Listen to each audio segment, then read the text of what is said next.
અત્રેના તાલુકાના છલાળા ગામે ration card ધારકો દ્વારા જે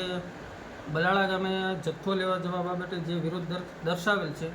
એમાં હકીકત એ રીતની છે કે અગાઉ છલાળા ગામે શાહ ધનગૌરીબેનના નામે દુકાન ચાલુ હતી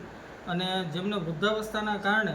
તેઓ આ દુકાન ચલાવવા માટે સક્ષમ ન હોવાથી આ દુકાનનું રાજીનામું આપેલ હતું અને આ દુકાન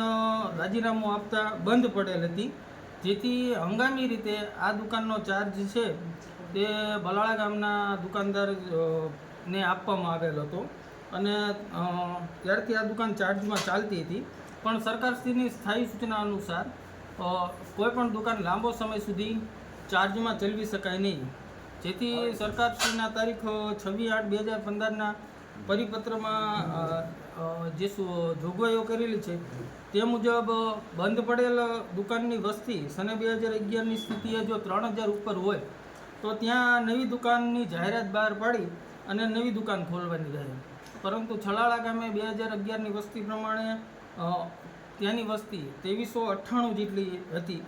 જેથી ત્યાં નવી જાહેરાત બહાર પાડી શકાય તેમ નહોતું. બીજી વસ્તુ કે જો બંધ પડેલ દુકાનની 3 કિલોમીટર ત્રિજ્યામાં અન્ય કોઈ દુકાન આવેલી હોય, 3 કિલોમીટર ત્રિજ્યામાં કોઈ દુકાન ન આવેલી હોય તો આ ગામની અંદર ગામમાં જ વિતરણ થઈ શકે અને લોકોને 3 કિલોમીટરથી વધારે અંતર કાપી અને અન્ય જગ્યાએ જથ્થો લેવા ન જવો પડે તે માટે ગામે જ બ્રાન્ચ એપીએસ આપણે ખોલવાની રહે. પરંતુ છલાળા ગામ અને બલાળા ગામ વચ્ચેનું અંતર 3 કિલોમીટરથી વધારે ન હોવાથી જે છલાળા ગામે આપણે બ્રાન્ચ એપીએસ બનાવી શકીએ તેમ ન હતું, જેથી છેલ્લે આપણા માટે એ દુકાન મર્જ કરવાની રહે અને સરકારશ્રીની જોગવાઈ મુજબ આ દુકાન નિયમાનુસાર બલાળા ગામમાં મર્જ કરવા અંગેનો હુકમ કરવામાં આવેલ છે. આ હુકમનું નિયમાનુસાર અને સરકારશ્રીની જે પરિપત્રિત સૂચનાઓ છે એનું એ મુજબ કાયદેસર રીતે કરવામાં આવેલ છે, જે બાબતે છલાળા ગામના આગેવાનોને આ બાબતે અત્રેથી અમે વારંવાર સમજૂત કરવા માટેના પ્રયત્નો કરેલા છે અને ફરીથી આપના માધ્યમથી પણ અમે